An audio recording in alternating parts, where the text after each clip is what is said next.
This is With Interest, a business, finance and accounting news podcast brought to you by CPA Australia.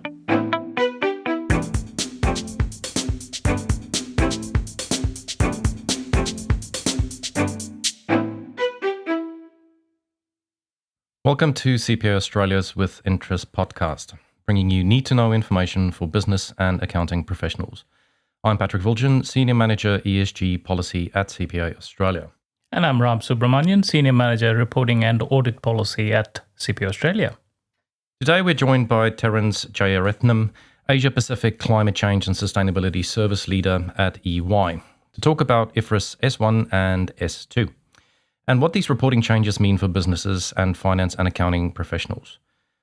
On the 26th of June 2023, the International Sustainability Standards Board issued two new and wide-ranging reporting standards, IFRS S1, dealing with general requirements for disclosure of sustainability-related financial information, and IFRS S2, which deals specifically with climate-related financial disclosures. Welcome to With Interest, Terence. Thank you for having me. Now, given IFRS S1 and S2 and what we see happening within the marketplace, I think it's pretty much given that we're moving at quite some speed to get organizations on board and prepared. With that in mind, I think there might be a lot of fear in the market of being overwhelmed by the requirements that we see coming out. Maybe if you could take us through what organizations need to get right at a bare minimum. So those kind of key things that we need to get embedded and set us up for success. Yeah, that's a good question, Patrick, in terms of being overwhelmed. I think the starting point would be that voluntary sustainable reporting started about 25 years ago. In Australia, I think I worked on my first one back in 1996 with the Body Shop Australia. And therefore, sustainable reporting and the infrastructure around sustainable reporting and some of the voluntary standards have been there, and there's good supporting infrastructure. So I think that's a good starting point. There's lots of people that you can learn from, and there's lots of help that's around.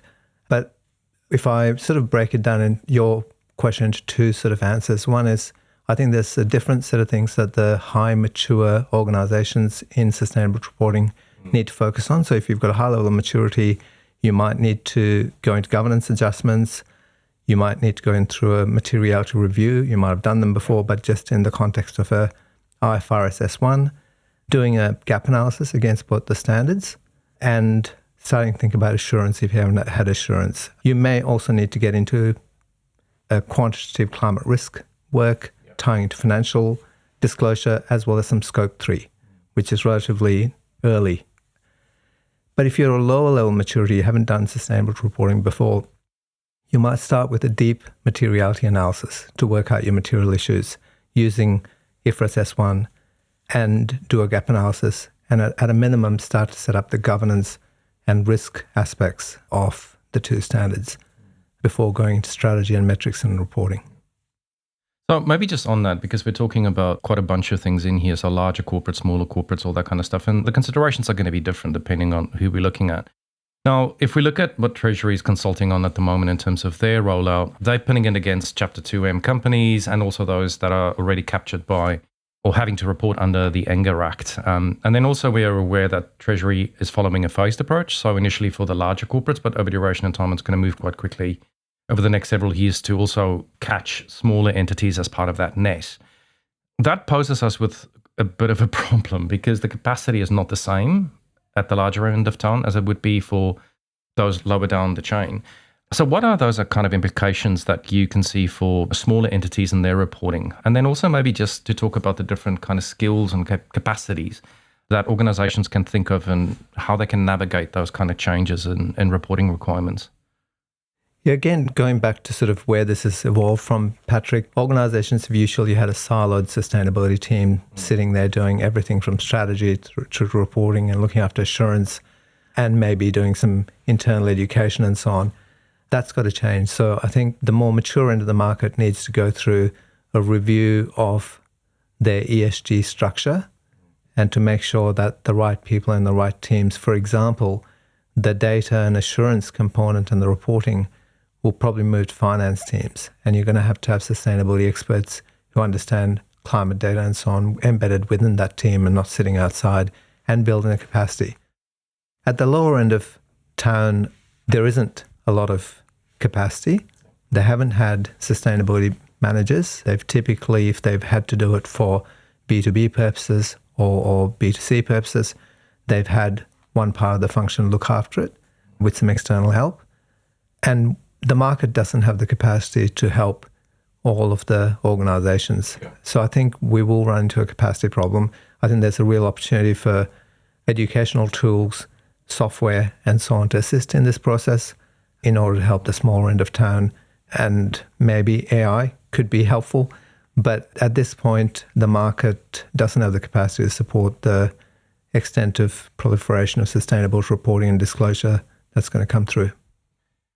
So in terms of the reporting kind of stuff that we're talking about, if we talk to the International Accounting Standards Board, we hear a lot about connectivity, right? But their view on connectivity is how the sustainability disclosures that we're doing on the one side needs to segue back into what we're reporting within the financial statements. So that's usually when we talk about connectivity.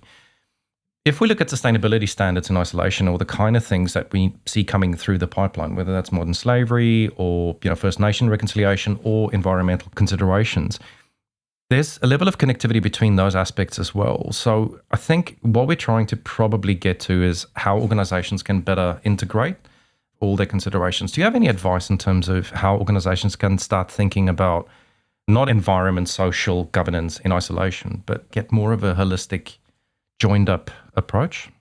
I think the solution, Patrick, is in the TCFD and now in the IFRS standards, which is to start thinking about the four components of governance, strategy, risk management, and metrics and targets, and each issue being thought through that way, where for governance, you might have one approach across all the issues, right? And for risk, you might use the organizational enterprise risk management framework that's already being used to do the risk assessment and the management. So that's, I think, the holistic approach to look at. I agree with you that I think connectivity, especially if we're releasing topic-based standards one after another, it is going to lack connectivity. You're going to do the climate and then you're going to bounce to nature. What you should bear in mind is to go back to your climate assessment when you start to look at nature and biodiversity to ensure that the learnings from the climate process has been integrated, and also those aspects of governance, risk management, strategy, and metrics and targets are also aligned in the way you think about nature. Water is a huge part of nature. Water is a huge part of climate, as an example, and it's very connected. That brings us back to conversations about things like just transitions and that kind of stuff. And I think probably the important part is also not to view IFRS S2 in isolation, because it builds on IFRS S1. So what you were talking about, the content pillars, so governance, strategy, decision-making, risk management, and targets and metrics. If you view it from that perspective, it does provide you with a bit of guidelines as to how you can view most other sustainability topics. So that's quite a good approach, I think. And I think S1 does give you materiality and a number of general features that allow you to look at the connectivity of the information. And the materiality definition is aligned to the financial materiality. And if we can take through the same sort of thinking when you're thinking about the different aspects of sustainability, hopefully they all start to align, and then you can ping back to financial impacts and investor-led impacts. If you're enjoying this podcast, you should check out our in-depth business and finance show, In the Black. Search for In the Black on your favourite podcast app today. And now, back to With Interest.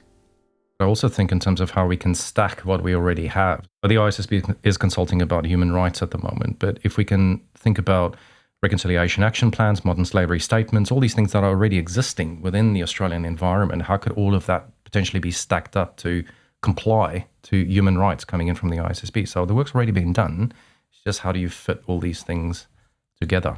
Correct. It goes back to our point about being overwhelmed, right? I think you could be at one level, be overwhelmed, but you could be more overwhelmed if you're starting in a country which hasn't got this infrastructure. Ram, I might just chuck it over to you in terms of some of the assurance kind of perspectives. Thanks, Patrick. Terence, the Treasury consultation, it's anticipating an early implementation of assurance over climate-related disclosures effectively from the first year itself, which is 24-25. Once again, circling back to this point that you've already mentioned about skills and capabilities, do you think that we have these skills and capabilities in Australia to match Treasury's aspirations? I don't believe so. I think the accounting firms need to go through a build-out phase in terms of building out the ability to be able to assure this information. And I do think that the support's going to have to come from core audit functions in accounting firms in order to meet the demand. But from a preparer side, again, a number of organisations participating in this process would not have gone through any assurance at all. And there's got to be quite a lot of education done through organisations such as yours in order to build up the preparer's ability to be able to respond to the assurance requirements. With well-established financial audits, it's often said that there's an expectation gap, a gap between what the market expects that the auditor does and what the auditor actually does and what their responsibilities are. Do you see a similar expectation gap with the work that the assurance practitioner is going to undertake as part of this sustainability assurance regime and what the market expects from them? Yeah, it's a really good question. And I think in a heightened environment of greenwashing, it is very important that the stakeholders understand what assurance is being given. There is an international sustainable assurance, standalone sustainable assurance standard that's being prepared, ISSB 5000. As a member of the Auditing Assurance Standards Board, we're providing input into that process.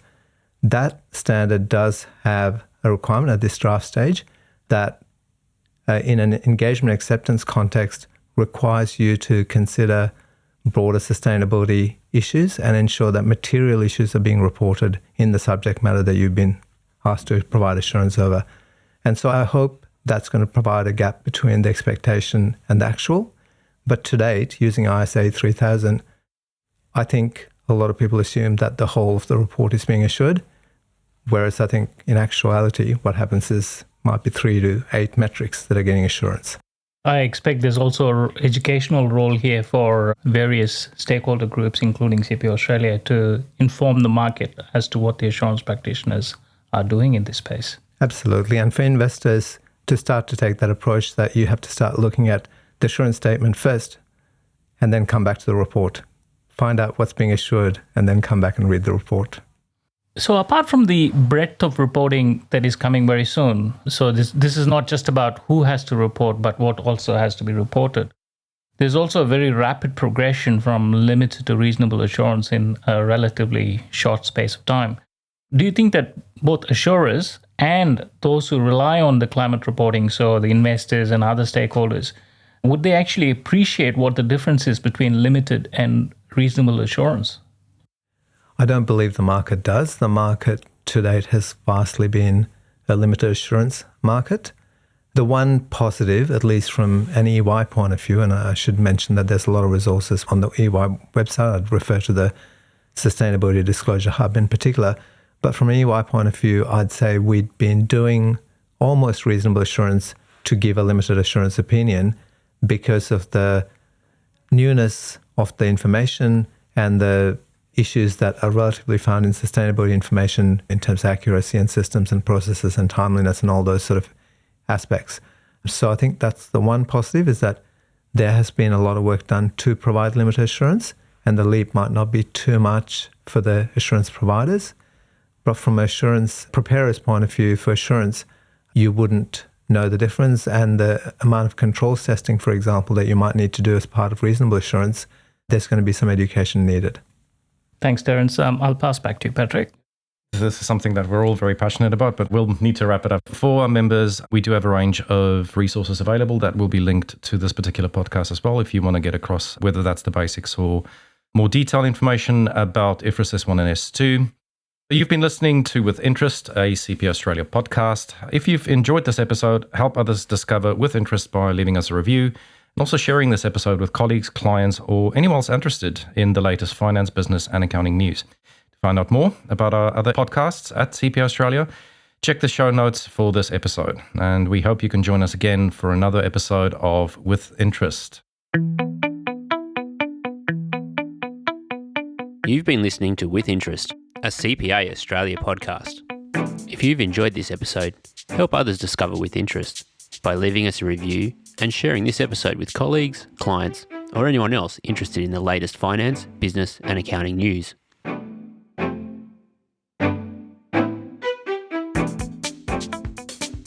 To find out more about our other podcasts and CPA Australia, check the show notes for this episode. We hope you can join us again for another episode of With Interest.